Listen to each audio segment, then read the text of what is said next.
Indonesia merupakan negara kepulauan dengan keanekaragaman budaya dan bahasa yang unik. Begitu juga dengan keunikan yang dimiliki bahasa Indonesia. Meski berakar dari bahasa Melayu, namun bahasa Indonesia tidak bisa lagi disebut sebagai bahasa Melayu. Dan bahasa Indonesia merupakan bahasa terbuka, yang artinya banyak menyerap kata-kata dari bahasa lainnya.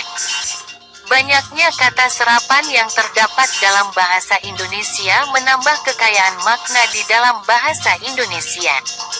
Kata serapan dalam bahasa Indonesia merupakan kata dari bahasa daerah maupun bahasa asing, yang ejaan, ucapan dan tulisannya disesuaikan sedemikian rupa. Beberapa contoh kata serapan yang berasal dari negara asing, bahasa Sanskerta, Arab, Belanda, China, Hindi, Inggris dan masih banyak lagi. Sedangkan kata serapan yang berasal dari bahasa daerah diantaranya Jawa, Sunda, Minang, Madura, dan yang lainnya.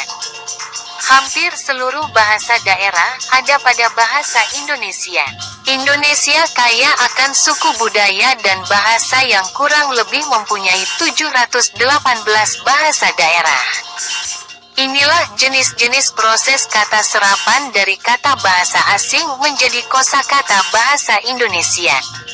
Karena untuk menjadi bahasa Indonesia harus melalui beberapa proses. Setidaknya ada 3 jenis proses kata serapan berdasarkan proses penyerapannya, di antaranya sebagai berikut. Adopsi.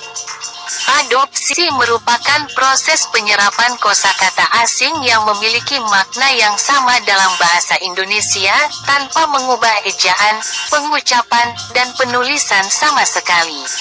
Contoh kata serapan dari proses adopsi seperti data, film, golf, internet dan masih banyak lagi yang lainnya.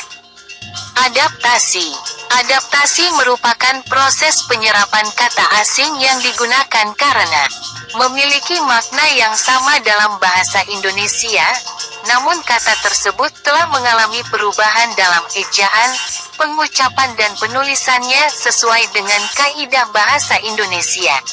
Contoh kata serapan dari bahasa asing yang melalui proses adaptasi adalah bisnis, diadaptasi dari kata bisnis, juga aktor, yang diadaptasi dari kata aktor, dan masih banyak lagi lainnya.